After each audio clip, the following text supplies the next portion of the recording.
le plus grand calife du prophète de l'islam. En lançant son retentissant appel, le premier Shabbat en 1301 de l'Hégire, l'imam Outia, qui venait d'avoir 40 ans, avait déclaré que le Tout-Puissant avait mis l'âme du prophète Mohammed dans son corps. 3 ans après l'appel, face à l'émissaire des colons, celui qui vivait pleinement sa mission de prophète déclara qu'Issa Mouda, le petit Issa, allait continuer sa mission, si toutefois lui ne la terminait pas. Une chose demeure sûre et certaine, l'Imamou est le Rassoul, et son illustre fils est le Messie, Jésus revenu pour sa seconde mission.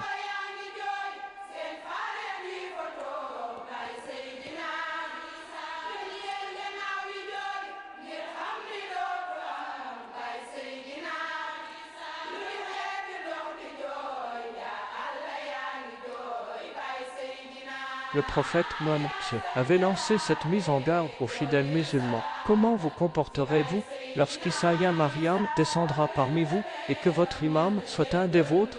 De même, cet autre rapporté par Abu Huraira. Entre Issa et moi, il n'y eut d'aucun autre prophète. Il sera d'ailleurs mon successeur calife dans ma communauté. Dans une autre version, il dit « Les prophètes sont frères de par leur origine, nés de mères différentes, mais leur religion est la même. » Plus que tout autre, je me réclame d'Issa et Maryam, car entre nous deux, il n'y a aucun autre prophète. Cela dit, y a-t-il une histoire plus exaltante que celle de Jésus, fils de Marie, exceptionnelle, mais surprenante? Issa et Maryam a étonné ses contemporains en Israël. Et nous aussi, il nous a étonnés et continue de nous étonner durant cette fin des temps où il devrait se remanifester après sa disparition controversée.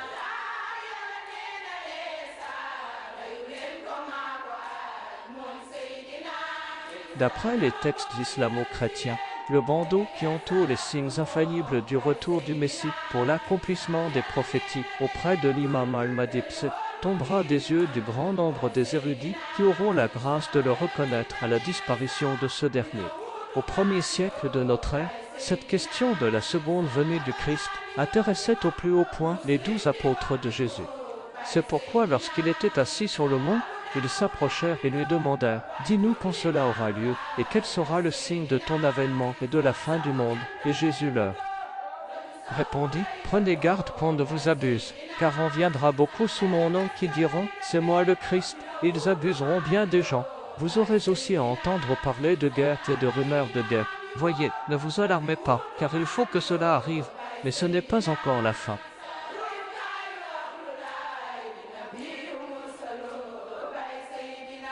On se dressera en effet nation contre nation et royaume contre royaume. Il y aura par endroits des famines et des tremblements de terre. Et tout cela ne fera que commencer les douleurs de l'enfantement. Des faux prophètes surgiront nombreux et abuseront bien des gens. Par suite de l'iniquité croissante, l'amour se refroidira chez le grand nombre. Alors si quelqu'un vous dit « Voici le Christ est ici » ou bien « Il est là », n'en croyez rien. Il surgira en effet des faux prophètes qui produiront de grands signes et des prodiges, au point d'abuser, s'il était possible, même les élus. Voici que je vous ai prévenu.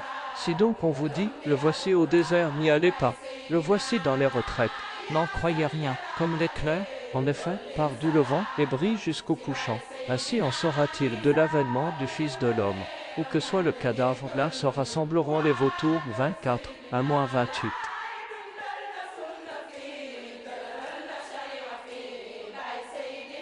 Le prophète Mohammed, interpellé par ses fidèles compagnons sur la question, leur apporta bon nombre de témoignages dont celui-ci rapporté par Abu Huraira. Il est proche, le temps où Issa et Maryam descendra dans ma communauté et sera mon successeur.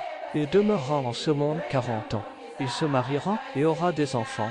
À sa mort, il sera enterré à Médine. Le prophète Mohammed fut-il succédé après sa disparition en Arabie par le fils de Marie? Peut-il en être autrement quand on sait que Dieu se porte garant du message de son prophète, qui ne parle que sur inspiration divine?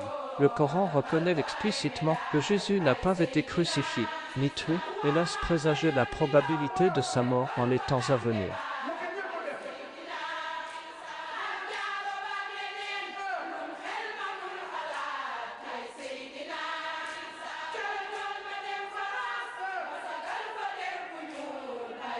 Nous les avons également maudits pour avoir dit « Nous avons tué le Christ Jésus, fils de Marie, le messager d'Allah », alors qu'ils ne l'ont ni tué ni crucifié, mais que son sosie a été substitué à leurs yeux. En vérité, ceux qui s'opposent à son égard sont certes dans le doute. Ils n'ont nulle connaissance de Jésus. Ils ne suivent que conjectures et ne l'ont pas tué en certitude. Tout au contraire, Allah l'a élevé vers lui, car Allah est puissant et sage. Il n'y aura personne parmi les gens du livre qui ne croira en lui avant sa mort. Et, au jour de la résurrection, il témoignera contre eux. Coran 4, 156.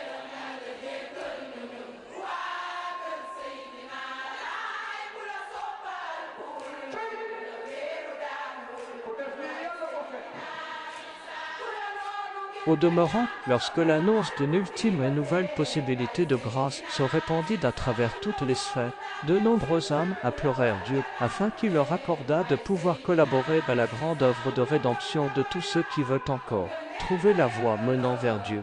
Le Seigneur Dieu l'accorda à bien des âmes qui trouvèrent un avantage pour leur ascension.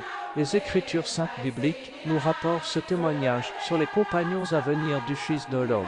Puis voici que l'agneau apparut à mes yeux. Il se tenait sur le mention, avec 144 milliers de gens portant inscrit sur le front son nom et le nom de son Père.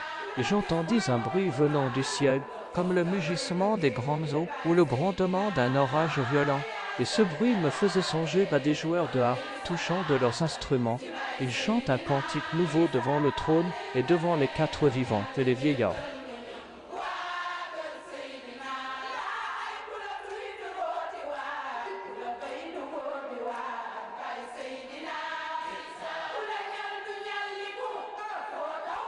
Et nul ne pouvait apprendre le cantique, hormis les 144 milliers, les rachetés à la terre. Ceux-là, ils ne se sont pas souillés avec des femmes, ils sont vierges. Ceux-là suivent l'agneau partout où il va.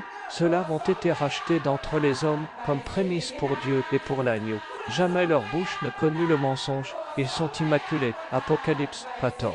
Cette particularité de ces nouveaux fidèles de Jésus, c'est leur nombre limité, mais surtout leur fidélité à travers les persécutions. Ces nouveaux partisans rappellent éloquemment la communauté layenne, composée de fidèles émigrants venus essentiellement de l'intérieur du Sénégal, portant en grande partie le nom de Libas et d'Issa, allusion au Mahdi et au Messie.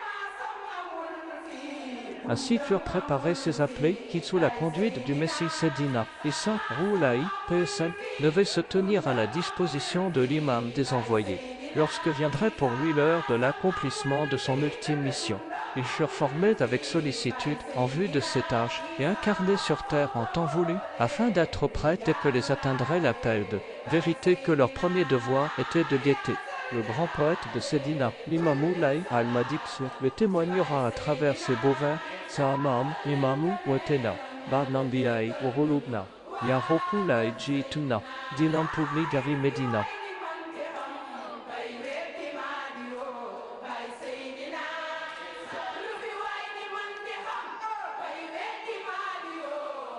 Rappelons au passage qu'à la naissance de Sédina, Issa Roulaï, le confirmateur de sa mission en 1876, comme nous l'affirme Bek Abdul Sila dans son recueil Isalou de Jali, les érudits de l'époque s'étaient retrouvés, en complat, auprès de leur maître Amadou Khan de Sakal, village situé non loin de Janda, pour l'interroger sur les signes infaillibles de l'avènement de l'imam de la fin des temps. Grande a été leur surprise lorsque l'appel de vérité fut lancé à l'extrême ouest du pays, après la disparition de la mystérieuse étoile qui leur avait annoncé comme devant précéder sa manifestation. Nombreux étaient en effet les érudits qui pressentirent l'imminence de l'appel, mais ils s'étaient laissés séduire, peut-être par les choses purement matérielles ou temporelles, qu'ils ne furent plus à même de l'accepter. Leur grand maître semblait pourtant manifester quelque velléité d'accomplissement, leur demandant de patienter d'abord 3 jours, puis 3 mois, enfin 3 ans. Mais il finit par y renoncer. Mesurant la portée de cette mission,